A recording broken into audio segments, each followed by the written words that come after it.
was shaking. I didn't run to become the first of anything, but I ran because of my own lived experiences. Because I am done waiting, just like you all are.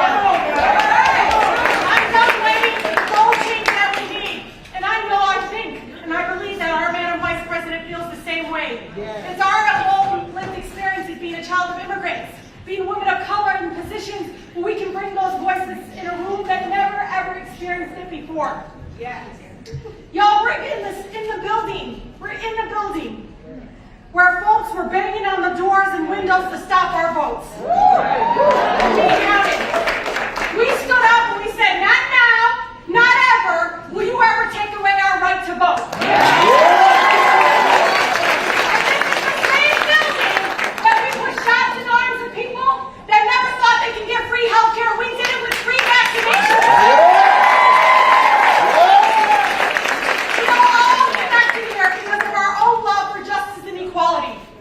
I tell people when they come here, they leave stronger. They leave with this love for community and for justice that no one else could ever truly understand unless you were here with me as we continue to fight against these injustices.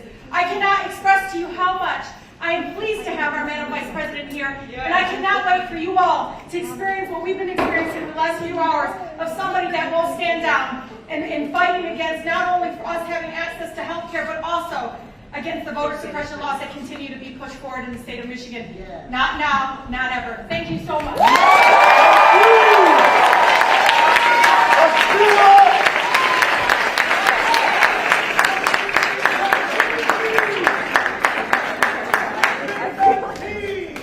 Please welcome Congresswoman Brenda Lawrence.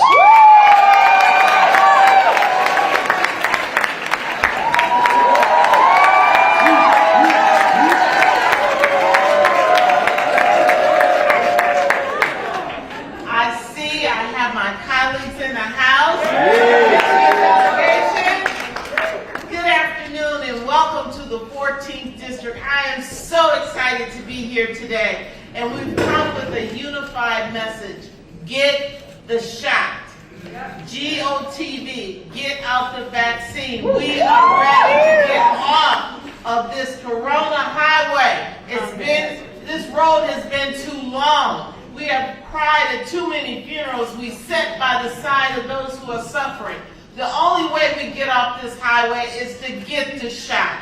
We need to get the shot for our country. Get the shot for our economy. Get back to work. Get the shot for the education of our community. Get our children back to school. And get the shot for our families, for those we love. Please join me in saying, get the shot! Get the shot! This shot will give us the tool that we need. If you say you love me, I always say, show me. Show me you love me. Get the shot. I want you to know that Black and brown communities have been disproportionately affected by this pandemic. We have an opportunity. We have a responsibility. And we have a moment where we can step up. For those of you who have not gotten your vaccine, I still love you from a distance.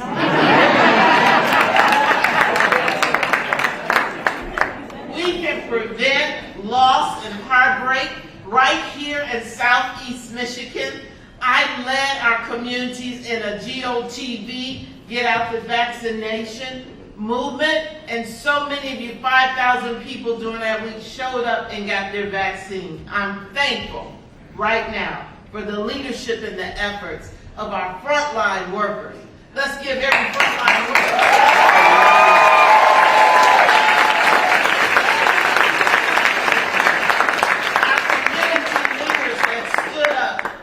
Congressional delegation here, our pastors, our churches. We had so many people, including under the leadership of one amazing person that we now call the President of the United States. This is Joe Biden, who led the charge, and we want to say thank you, Joe Biden. We need all hands on deck, because because whether you admit it or not, we're all connected. When I walk into a public space, I'm connected to everyone that's in that room. We cannot do this alone. Get the shot. Get off the Corona highway. We can do this, Michigan. I want to say thank you, and let's get vaccinated.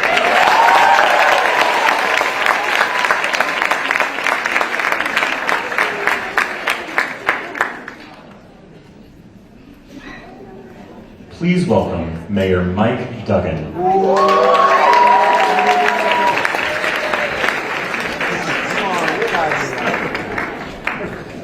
All right, who here's already got the shot? You know, it was a year ago last spring when Detroit and Michigan were devastated by COVID. We didn't really know what was happening. There wasn't much guidance. We were losing 50 Detroiters a day, and it hit us hard. And we had no help from the White House. Remember what that was like? Yes. But Detroit led the way. We set up our testing sites. We committed to social distancing. And we had great leadership in the state of Michigan with Governor Whitmer, who fought back every step of the way.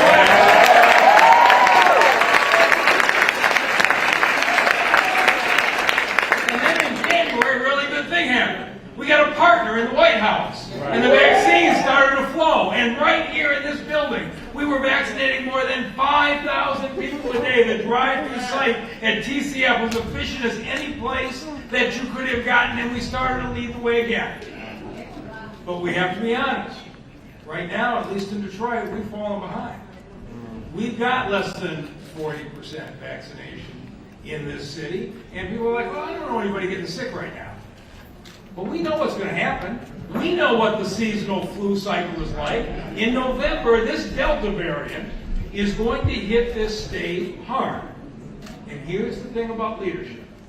Vice President Kamala Harris didn't wait until November when people are in the hospital to come down and talk to us. All right? Right now, in this city, in this state, you can walk in, you can drive in, you can get an appointment today, you can get an appointment tomorrow, you can protect yourself and your family, and you won't have to be the one who's in the hospital that causes all your friends to go and get the shot. This is what leadership is all about. Being here ahead of time, telling us what we need to do. And so please, we've waited a long time for this kind of support from the White House, so when she gets here, let's give Vice President Harris the welcome she deserves. Welcome to Detroit.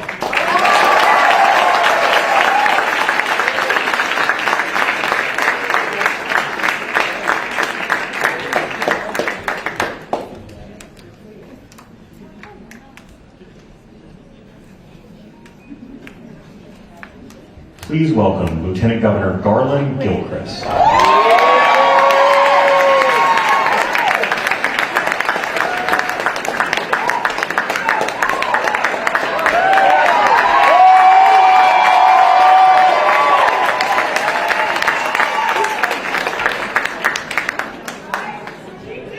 What up, though, Detroit? So we here because when we come together, we can do anything, right? We came together. We got us a vice president who's here for us.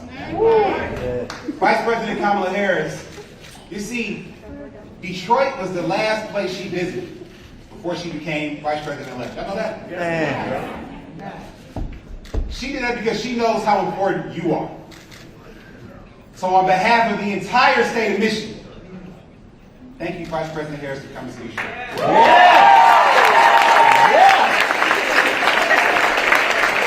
We have so many friends and family and leaders here today. I see our congressional delegation here represented. We got Governor Gretchen Whitmer, who's here in the back, ready to represent for the city of Detroit and the state of Michigan.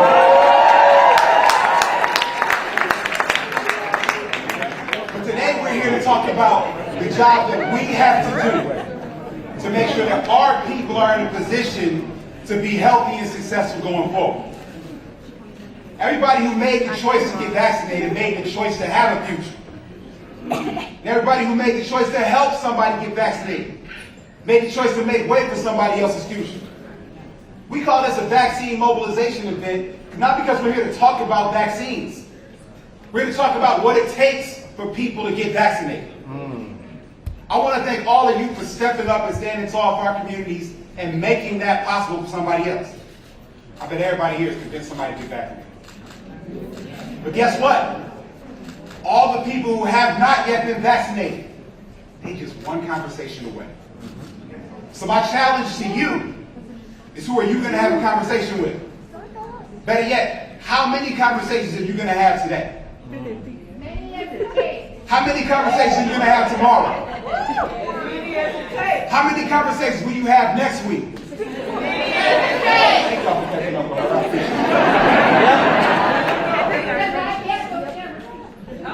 Look, so for everybody in here, you know you lost somebody in the pandemic. I lost 27 people to COVID-19. Okay, and these are real people, right? My AAU basketball coach, associate minister at my church, the oldest living relative on my father's side. We have to build upon those legacies. We have work to do to live up to those legacies. This pandemic is not the end of our story. And the chance to write another chapter comes by people getting vaccinated. That's right. That's enough motivation for me to keep having those conversations. That's right. And I think it's enough motivation for y'all. So thank you so much for what you're going to do, who you're going to talk to, who you're going to convince, who we are going to mobilize to move the state of Michigan forward, to move our nation forward. Because as y'all know, as goes Michigan, so goes America. That's Thank right. you. God bless you.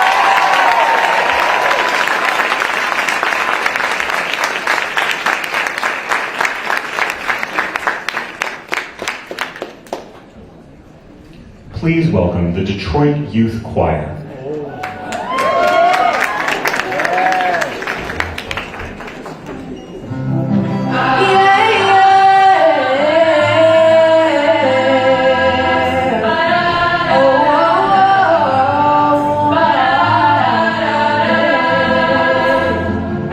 Sometimes I lay under the moon and thank God I'm breathing. Then I pray, don't take me soon, 'cause I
hosting the Vice President Kamala Harris. And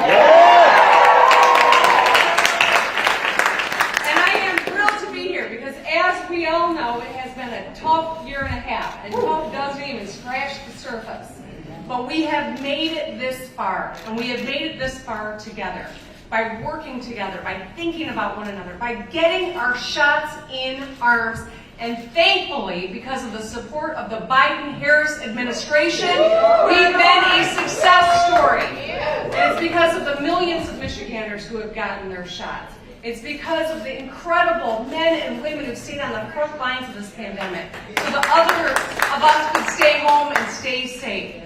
We have come a long way. 62% of the people in our state have now gotten at least their first vaccine. And we are continuing to drive that number up.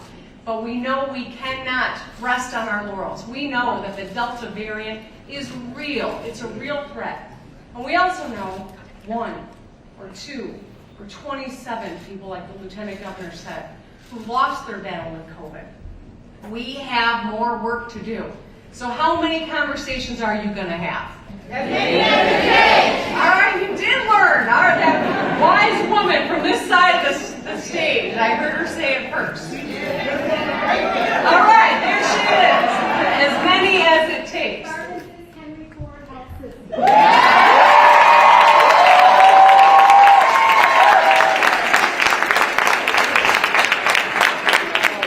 mean, I thought it was a speech, but we're participating today. That's good. No, as many as it takes. Because we all know that people like our friends who lost their battle with COVID. And I think about many that I've lost, but especially my friend, the sheriff, Benny Napoleon, who would give anything to have this vaccine. These vaccines are safe. They are effective. They are effective even against this Delta variant. And that's why we've got to do the hard work of educating and supporting and answering questions. There are a lot of people who still have questions. That's okay. We just want to make sure they get the accurate information so they can make the decision to protect themselves and their families. We are all in this together, and we are thrilled that Vice President Harris came to Michigan today because she is doing an incredible job on all of our behalf. I know there are so many who are so proud to look up to this Vice President, me included, and my daughters, and so many across the state. They are showing that if you lead with a good conscience, with a good plan, with the right priorities and kindness, you can make a big difference. And that's what the Biden-Harris administration has been doing. We've got work to do, but we are going to emerge from this pandemic. Mark my words. Michigan will emerge stronger than ever. Stronger for everyone.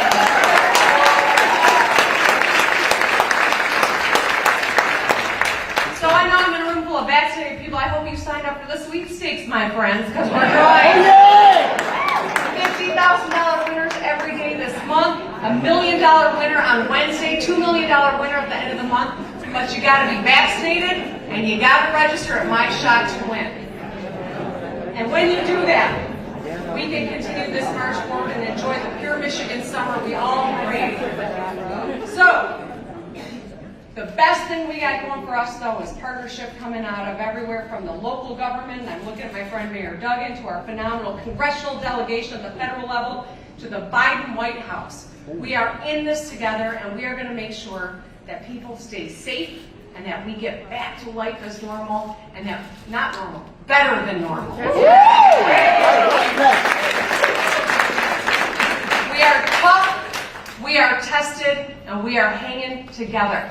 So, with the Biden-Harris administration, we've got leaders who have a plan, and they are executing that plan, and they are saving lives every single day.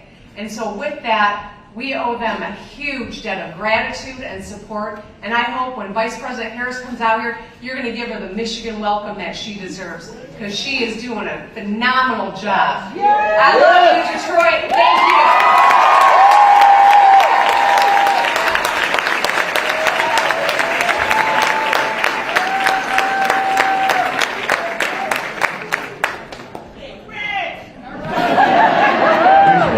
Tamara Blue.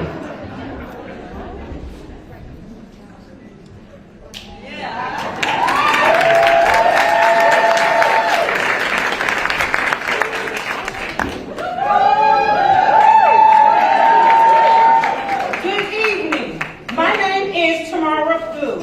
I am a proud union member with SEID. I am a CNA here in the city of Detroit. All right. And I've been a healthcare worker for over 30 years. I am proud to represent frontline essential workers who've done so much and given so much to keep our community safe and cared for through this pandemic. As a frontline worker, I've experienced COVID on the first-hand base. April 2020, I was diagnosed with having COVID. I feared for my life. I also lost a lot of long-term residents whom I. It is time for us to show people how much we really care. By being vaccinated, we become a committee of one to be our brother's keeper. When we all are vaccinated, we protect ourselves, we protect our residents, we protect our community. COVID can be defeated if we do our part. When we are fully vaccinated, it's a necessary step to giving power back to our community, back to our economy, back to our families and our loved ones. And as we emerge from this pandemic, we cannot, we shall not, and we will not go back to how things used to be. We must fix broken policies and put working people at the center of our recovery. Low pay, high turnover, lack of adequate training and protection have left workers like me who care deeply for our residents struggling to buy basic care. COVID has added more stress on top of worrying about how we pay our bills and feed our children on the same check. We stress about not having adequate training and proper equipment. And we pray every day, this is a personal prayer, please God, don't let us take COVID back home to our families. We are proud of how we showed up for our residents. We're proud of how we showed up for our communities. And now it's time for our elected officials to show up for us. It is time for a major investment in our economy that will turn these jobs that are undervalued and underpaid for far too long into good paying jobs to make sure people who work them, mostly brown and black women, are treated with respect and dignity and paid fairly. And most of all, that our communities get the quality care that it deserves. Together, we can build a future where people can live with dignity and respect. I am honored to introduce someone, my Lord, who has been working hard.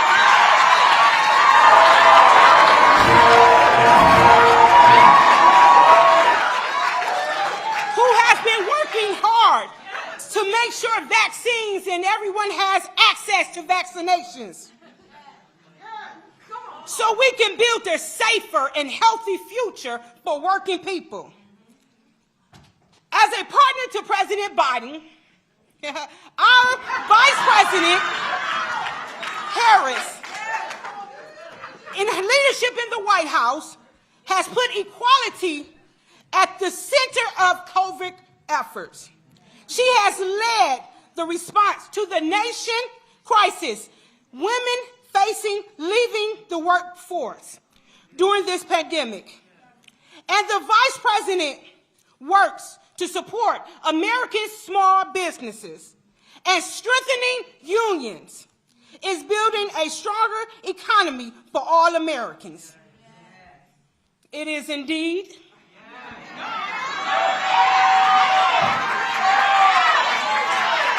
my privilege, it is indeed my honor to introduce a champion for working people. At this time, I present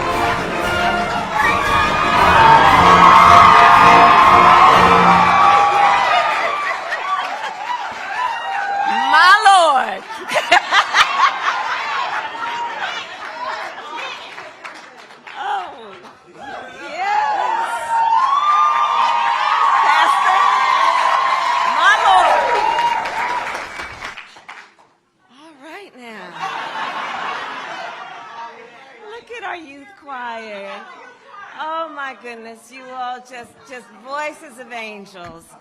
Tamara, you know, we were hanging out a little backstage. I said, "You okay?" She said, "I'm kind of nervous." That girl wasn't nervous at all.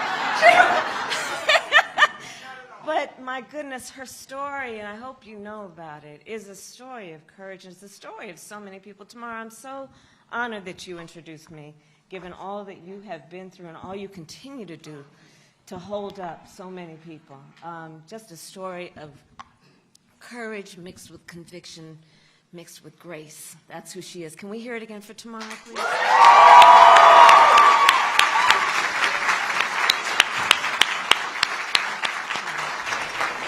Well, hello, Michigan. Hello, Detroit. It is so good to be back with you again, to the Detroit Youth Choir. It's so good to hear you all again. And I want to thank a friend, a leader certainly of Michigan's, but a national leader, Governor Gretchen Whitmer.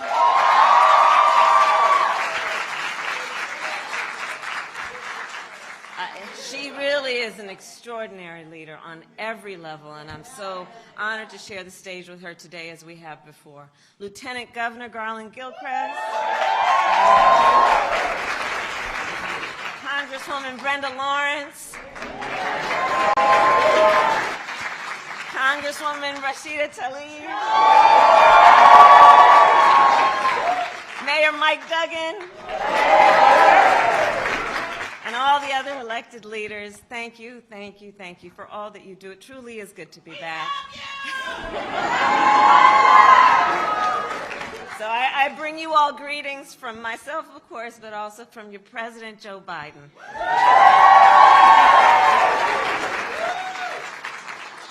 So thank you all for showing up here today. Thank you. And thank you. We're here together. And for showing up for our communities, and showing up in this case for the city of Detroit. Detroit really is, and I've been here many times, so I say this with knowledge, Detroit really is the definition of resilience. It really is. Time and again, this city has been rebuilt, this city has been reborn. Time and again, this city has helped lead our nation through war, through recession, and most recently, through this pandemic. At the very start of the pandemic, companies in Detroit, from small batch manufacturers to big three automakers, converted their factories and produced protective gear and ventilators for our nation's hospitals. You did that not only for the folks locally, but nationally. As COVID-19 cases rose, it was Detroit's frontline workers who worked around the clock.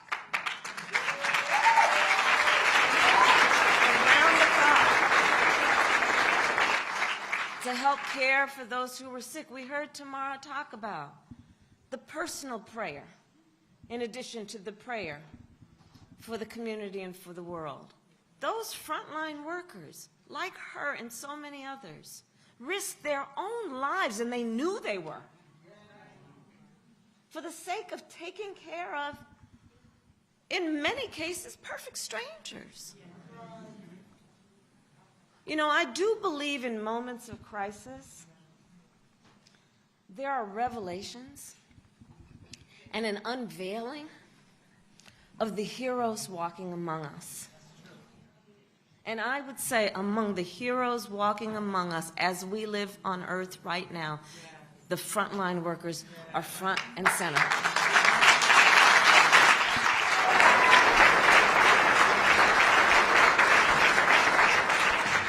And here in Detroit, as families went hungry, Detroit's food markets worked in communities to help feed those in need. And again, I'll tell you a story. I've been traveling around the country, and I know it's true in Detroit as it is in other places where I've heard stories about food distribution centers where folks would work and volunteer. Some had lost their jobs and they'd volunteer in the food distribution center. Others would volunteer their time. And because of the nature of COVID, the recipient would be in line in their car, sometimes for hours, and then when they drive up to the place where they were supposed to get the food, they'd pop their trunk, because of course there was no interaction, physical interaction, and the volunteer would look in the trunk, the empty trunk, and see there a handwritten note written by the driver, the occupant of the car, thanking the volunteer for the time that they took to help them. Other times, the volunteers, when the trunk would pop open, there'd be a $5 bill.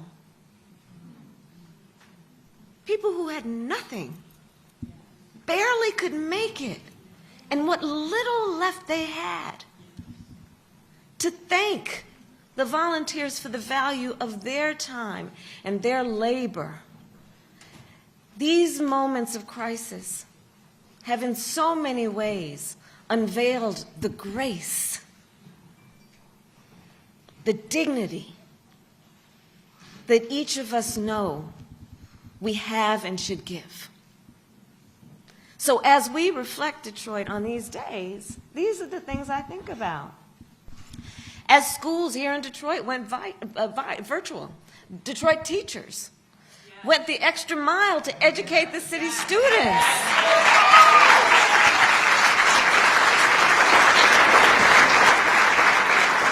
Went the extra mile. And of course, we are gathered here at TCF. And during the pandemic, this center served many purposes. It was converted into a temporary care facility. Before, it was converted into a vaccination site. We are joined today by healthcare workers who administered vaccines here and across the city.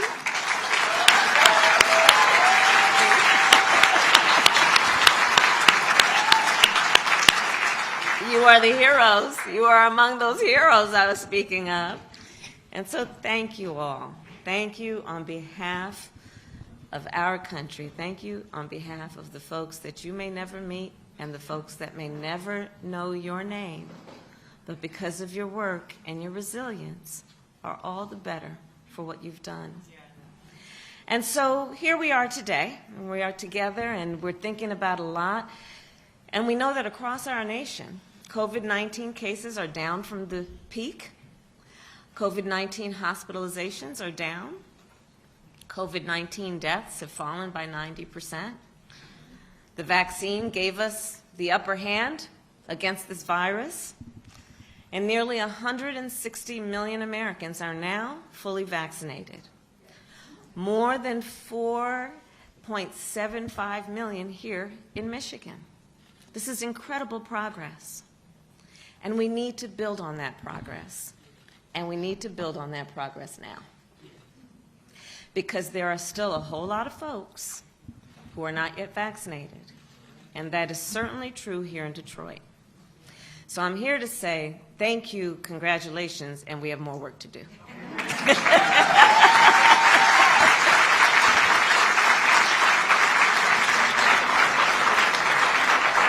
So the President and I, together with state and local officials like those here today, and I see the Secretary of State who's here, and thank you for your leadership, we'll keep pushing to get every eligible American vaccinated. Last week, the President spoke about what our administration is doing to boost vaccination rates. And basically, it boils down to two big things. We are bringing the facts, not misinformation, the facts directly to the people. And that's a big deal, as you all know. We got to get the facts out, because sadly there's a lot of misinformation. So let's know what it is, and let's talk to our neighbors and our friends and say, here, let me tell you about the facts. Okay, the facts, one. And two, bringing the vaccine directly to the people. Okay? So we have volunteers who are going door to door to give people information about the vaccines. Why? Because we shouldn't require that people knock on our door to find out what's going on. Let's take it to the streets. Take it to the people. That's what we're talking about doing. Knock on those doors. Hello, neighbor. We also have vaccines being sent to primary care doctors and pediatricians.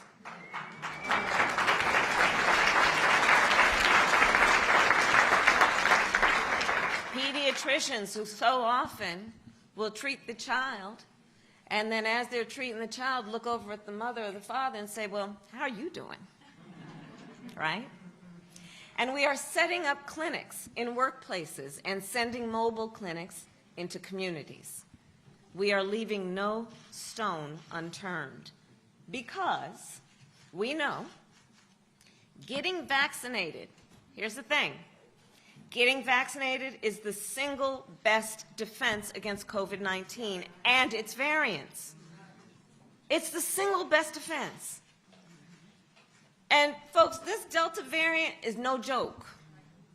Detroit, this Delta variant, it spreads faster, and it is in many cases reported to be much more serious in terms of its impact.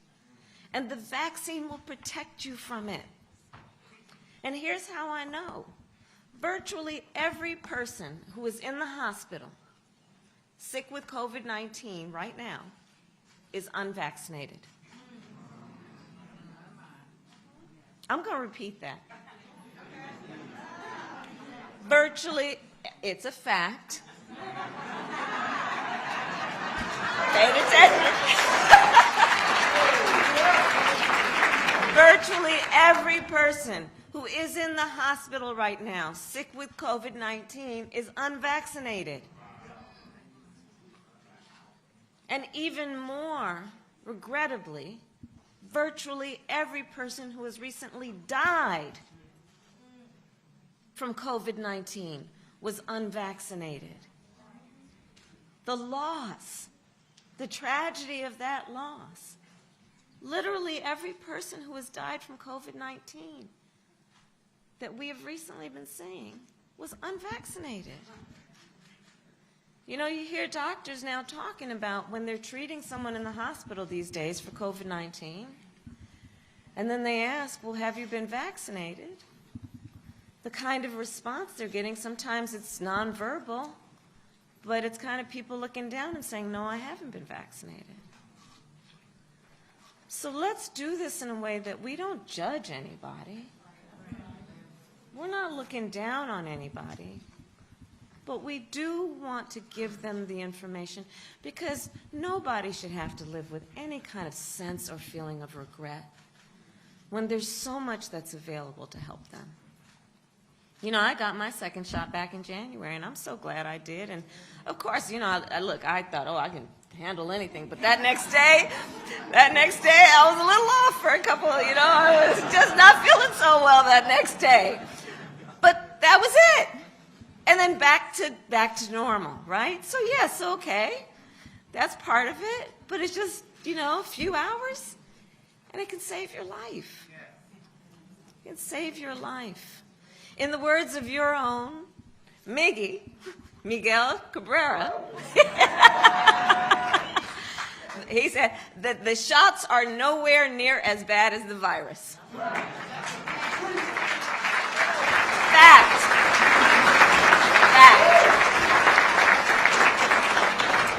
So if you have not yet been vaccinated, some people said, I'm going to wait. I want to wait and see how this all turns out, how everybody else is doing with it, right? So I'm going to give it 6 months. It's July.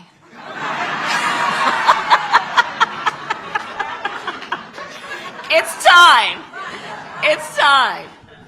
So it is time, and it is time to roll up your sleeves and get the shot.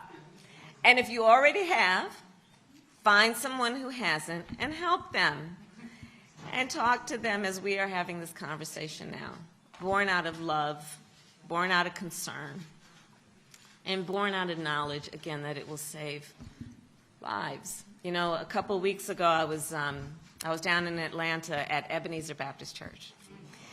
And it was good to be back there. And the church, of course, you all know this is the church where Dr. King preached. Until the day he died. And today, it is a place of worship, but as most places of worship, also a place of healing. It is a vaccination site. then and now, a place of healing.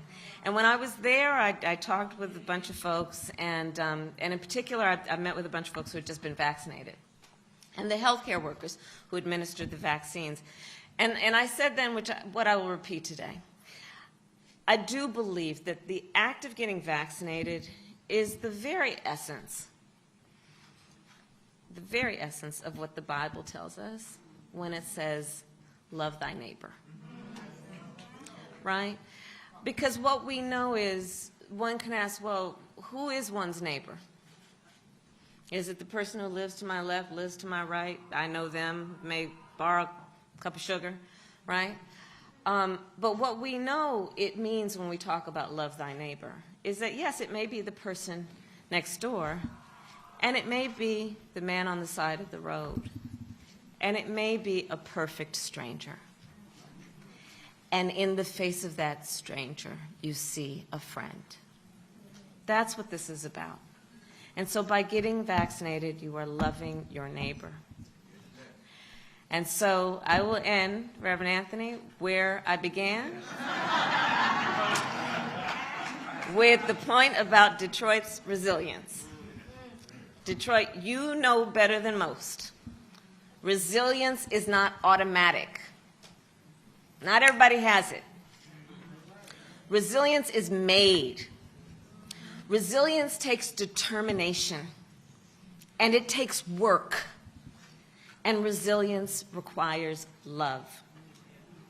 So in that spirit, and in the spirit of resilience, let us rise up Detroit. Let us rise up Michigan.